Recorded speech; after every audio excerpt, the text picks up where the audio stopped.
And the over time, when you discover that you will never be the biggest farmer, the most prosperous farmer, and it takes time. As a young person, we all have these big goals, but sometimes our success is not defined in the destination. It's defined in the journey itself. Success is seen in the effort that you are making to get to a particular goal. And I believe that as long as we strive towards, strive in the effort, we can be satisfied that, yes, we are doing all that we can do, which might be different than everybody else in the world. But that's okay, because this body and this head of mine took me as far as I could get, and I'm well satisfied with that. And, maybe success now is maybe listening better. Maybe success is allowing someone else to achieve the goals that I had in mind. Maybe success is in the success of my children being competent and skilled young people. Maybe it wasn't about the dairy farm at all. It was about my relationship with people. So I am grateful that we have this ability to change our mind and our attitudes when it comes to seeing what success is, and because there'll always be someone who succeeds more than I, according to the world standards. There will always be someone else who achieves less than I, who've sunk to the lowest of the lows. So when you see ourselves in the context of the big world, we are pretty insignificant, any one of us. But when you shrink our world down into our family unit or our sphere of influence, whatever it is, we can succeed in lots of other ways. So, sure, I'll interject over here. In the last few minutes, you used the word believe. I believe quite often, and I'm not knocking it. I'm going to say something very positive. You said that very often, that I believe in this, I believe in this, I believe in that, and so forth. And is that not directly related to your religious belief? Well, it can be, but it's not necessarily. There are issues of faith that I have, but there is also issues of moral compass, and there are things that any one person believes that may or may not have anything to do with faith. It's just that internal conviction that the thing that I am doing is the best I can do. If you can have positive beliefs or negative beliefs. I personally choose to believe that I am doing the best I can do. Do I succeed on that every day? Of course not. Of course I don't. But if you choose to embrace a negative belief that, I'm a failure, I've done terribly, those attitudes, those internal beliefs are what will consume and destroy a person. So, part of our role as parents and as people is to encourage people to have a positive outlook about themselves and about life and about career. Like you can be in a dreadful job, but you can also believe that job is preparing you for the next good job that you will have. So there's always a choice you make every morning when you get out of bed. You can believe that this is going to be a better day than yesterday, or it's going to be a worse day than yesterday. Like you get to choose those things, I believe. Oh, sorry, I said it again. I didn't mean to. No, that's good. But what I'm seeing, and I'm putting words in your mouth, is this not guidance from the fact that you are aware that somebody is watching you and looking after you? There is, sorry, I'm going to have to use the B word again. I believe that there's something more to life than just this life. I believe that we personally have influence in successive generations and I believe that there's a bigger there's more to life than just the life that we live right here. So I'm trying to honor your wishes, not too much. No, that's okay. That's okay. Some of these things are self-induced and they're inevitable, and sometimes they are the good things. For example, I was a very strong believer, though I never wore a bead around my wrist. I always believed in what would Jesus do. And Yes. I still believe in that. But a few years ago, after an unnamed person got elected, I started doing something different. Instead of saying, what would Jesus do? Whenever I have to make a decision, I would say to myself, what would an idiot do in this case? And then try my best not to do that. So that got me to what would Jesus do? Right on. So the last I appreciated the last question that you had on that list for possible topics, Eddie, and it was, what else do you want to talk about? And I want to talk about mentorship. I want to talk about learning life's lessons from people who've gone before, maybe not older, but they've lived that experience. And I might have a little different opinion about what mentorship for me is compared to what it might be for other people. So I agree that intentional mentorship is a most worthwhile endeavor.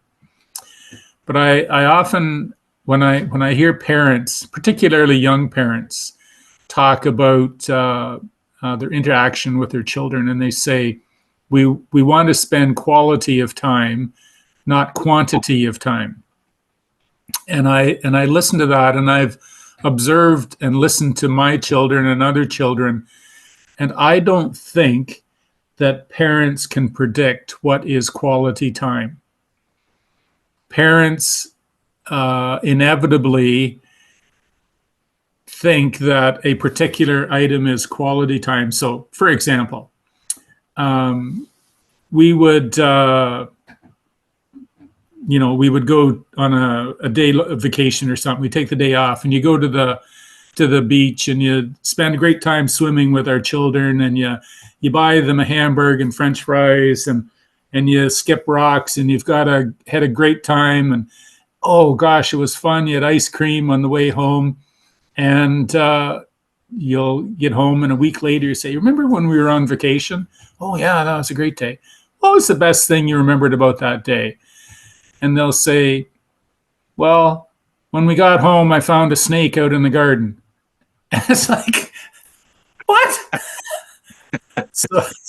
So the children or the person you are mentoring, they are the ones who will choose what is quality time. All we can provide is time spent with our kids or with the people we are mentoring or whatever. And like particularly children, they will tell you what is quality time, and it's not what you or I think. They are very perceptive at the things they remember, and it's not necessarily that they learned how to pick a snake up in the garden, but they remember that mom or dad was out in the garden with them, and it was a great feeling of safety and security.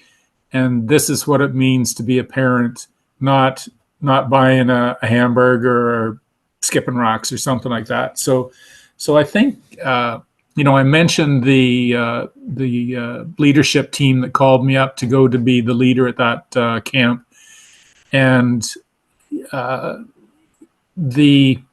it wasn't an intentional mentorship. It was nothing like that. It was just somebody calling up and saying, we see what you have to offer, and we want you to do more of that. Well, that is so valuable in affirming that the things I was doing is on the right track already. Like you can learn to do things better, you can learn to change them, but basically what you're doing is heading in the right direction. I think our parents do that well, when we have that environment.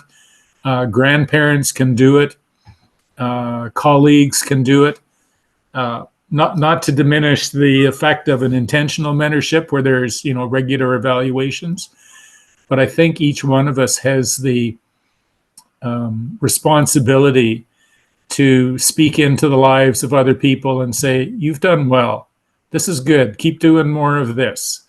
Or, and I'm a great, I choose to emphasize the positive.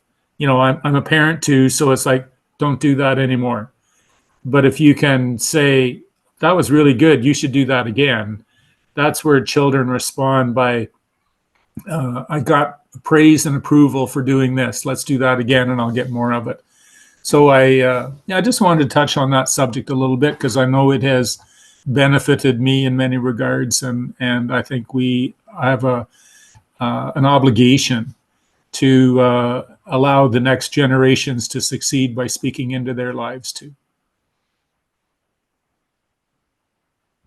And on that subject, I mentioned this to a few concerned mothers. My children are all in their 50s now. So there's quite a bit of concern about, are we letting our kids down? And I said to them, look, there's no 12-step process that you need to follow. Your parent didn't have that, right? No. Just use common sense and follow your parents. What did, like I said before, now you ask yourself, what would my parent do in this case? Yes. Rewarding bad behavior by buying them another a Lamborghini is not parenting. It's hurting the other way around, I think. Yep. And a lot of people, when they go on a trip, they plan a trip to go from here to wherever, Florida, whatever. So they're going to be in the car for 24 driving hours. So they buy their kids so many expensive toys, which they get bored with in a few minutes.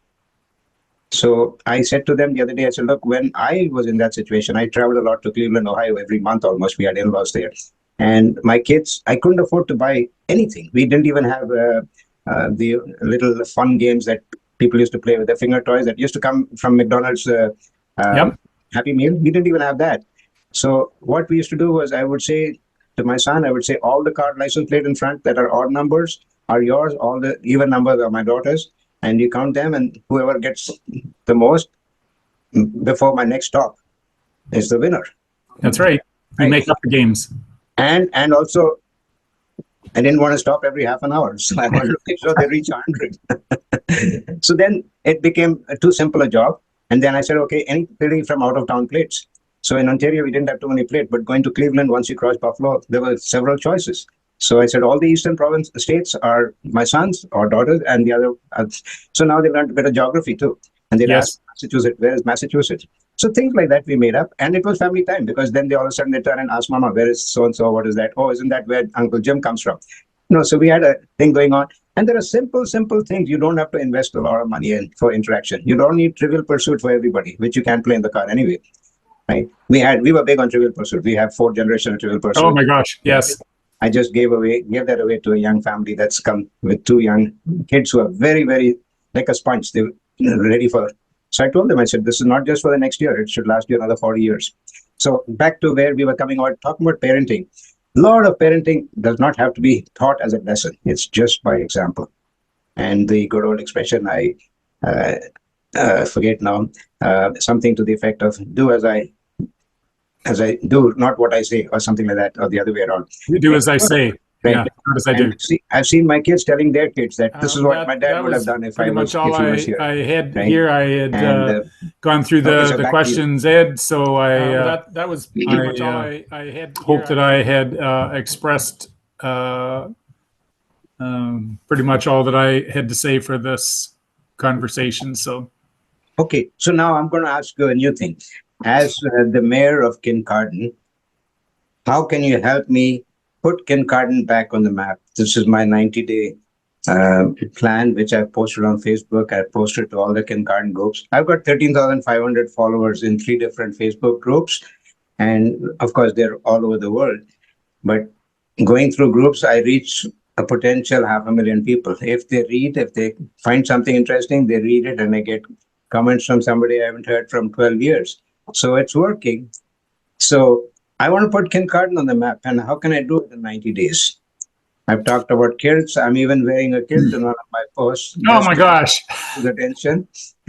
Well, I got the award for the scrawniest legs.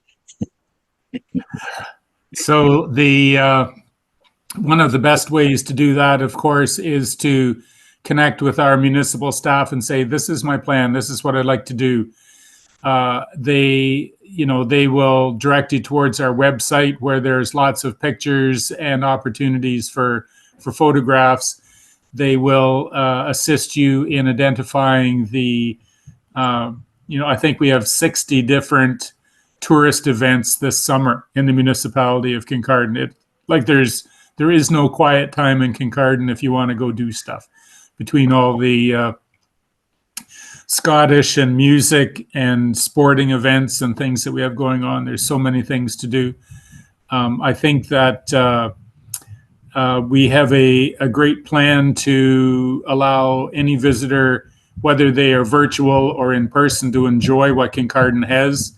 And I think you're already doing the right steps by including, making it a specific sort of driven thing. Like I'm not just telling people. I want people in 90 days to know this is the best place to go. So the development of those communication strategies that you have, Ed, is likely the number one way to start and work on this project. And what we have on our municipal Facebook page, what we have on our website, and various internet access points is what would make your project a success. With all due respect, you're asking me to reinvent the wheel. I want to do something new, something that the municipality hasn't thought of yet.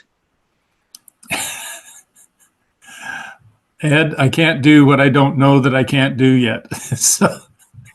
Okay. On the same lines, how can I help promote Kincardine? I'm interviewing. I'm doing podcasts every 2 weeks. I might do it more frequently for this 90-day period, of realtors, of pastors, of lawyers, of bankers, of school principals. I'm hoping to cover. No, people don't know. In Kincardine, there are people there who don't know the name of our high school or the regular school. I don't know how they manage to get by. They've got kids who go to school, and now they worry about when they're ready for school age, then they worry about the names of the schools. But these are all general knowledge things that everybody should know. And when they need a hospital, then they have to look it up. They don't know where the hospital is. They drive by there 100 times. And I'm being a little hard on people. But one of the things that I am requesting is we need to make the city boom. And we need the businesses to boom. A lot of businesses I've seen come and go. And I've been here 26 years. And the only businesses that are still around for those 26 years are the ones owned by the spouse of a Bruce Power employee. So I see that as a tax write-off as opposed to a thriving, living business. Yeah.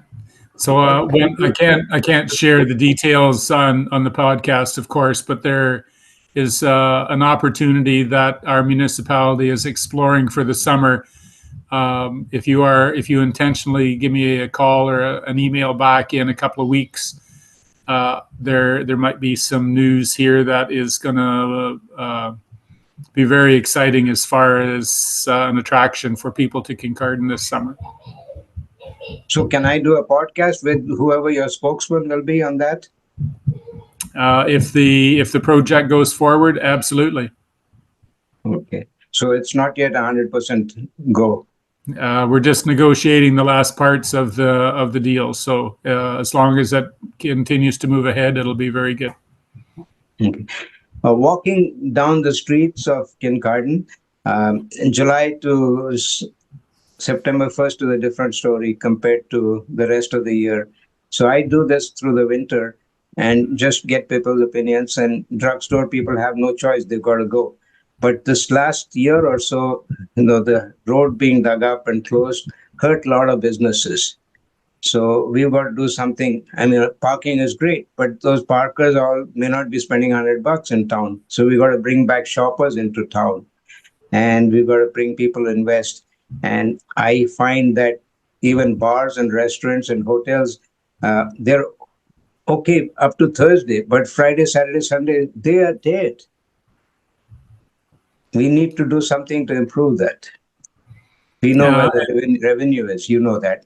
Every time you advertise our municipality, you are doing something about it. So I express my appreciation for this chance to have the conversation. I value the time spent with you. Thank you. And in closing, I'll say that, then I'll give you the mic back. In closing, I'll say what I've been saying for 25 years. What can we do to keep our teenagers here? When they become finished with grade 12, they go off to community college, whatever, and they see the other side of the world. And very rarely they come back unless they got a Bruce Power job. So we need to get our colleges, nursing, it's not only engineering, it's all kinds of help, trades, food industry, all these things over there, some education. I know it's not overnight, it can happen, but keep that in your mind, please, sir. Yep. Well, certainly it is every municipality's interest to keep their children at, and that doesn't happen just because they grew up here. That happens because there are productive jobs with a purpose, jobs that they're interested in, jobs where they can afford to live and play and work. And even in a city like London, Sarnia, I'm going to suggest that half the kids will grow up and move somewhere else, because even though those are big cities, there's not all the jobs there that everybody wants, and there's always a wanderlust in people. I love this place and I'll come back home here to visit. This is always be home, but I need to go to someplace else to work in some other context. So the more sustainable, supportive jobs that any municipality, any town can have, is what will attract and retain not just your children, but other young families to come.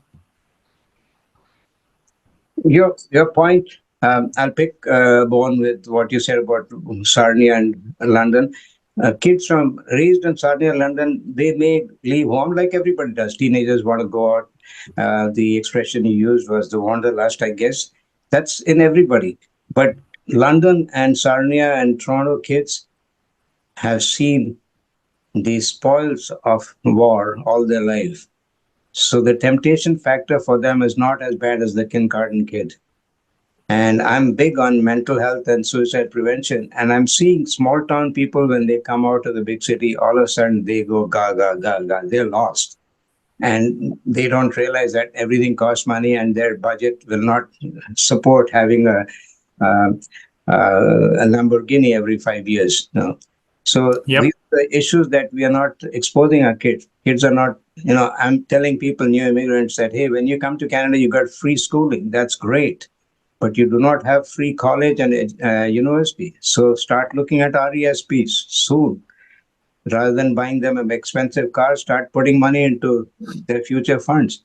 And Yep. if you don't focus on that, it's a very, very difficult choice for a kid to go through university and have a 10-year student loan. And some of them will never be able to pay that loan off. So rather than just giving your inheritance to them after you're gone, do something for their education. And that's something that I don't know if kindergarten can take that up as saying, hey, we'll match $1 for $5 or whatever into RESP, yep. Something like that. So having said that, sir, what's the last few minutes that you need to tell us? Well, I acknowledge that every aspect of society has a responsibility in supporting young people. Yes, the local government does. Yes, the provincial government does. Yes, the federal government. But I think that ultimately, I am a strong proponent of family units. I believe that the mental wellness of our children is highly dependent on the stability of the family unit. I believe that internet, though it's as valuable as it can be, it is one of those tools with mixed blessing. Information is good. Too much information isn't always too good. So there are a number of challenges where we need to expose our children to reality, and at the same time protect them from information that is likely better presented at a better context, at a time in their life. We don't. Our 12-year-olds are very mature, and our 25-year-olds are very immature somehow or other. Broadly speaking, there are exceptions to every rule. Don't get me wrong, but as a generation, times are changing and society is changing. It is the strength of family and community that will allow a child to succeed. That's where I'm from. Thanks, Eddie. Appreciate the time. Well, thank you. Thanks very much for coming on, giving us your precious time. And I'm hoping that I've committed to do a fortnightly podcast, but I think for this kindergarten event, I might do it more frequently. And I've got more people coming in, and as I'm learning, getting older and not necessarily wiser, I'm learning that I don't need to spend a lot of time editing. For a 1-hour interview, I was spending 8 to 10 hours editing. But now I'm learning that some simple things happen. Unless it's a catastrophe, I don't need to worry about it. So hopefully I'll be doing it once a week. And I will be in touch with you. I will follow up with you to learn more about this thing that you talked about that's going to come soon. And if available, I would love to have your spokesman from there to be one of our podcasts. It'll be beneficial for both you and for me. Excellent. And I will be in touch with you. Thank you very much, sir. Thank you very much, Eddie. Bye-bye.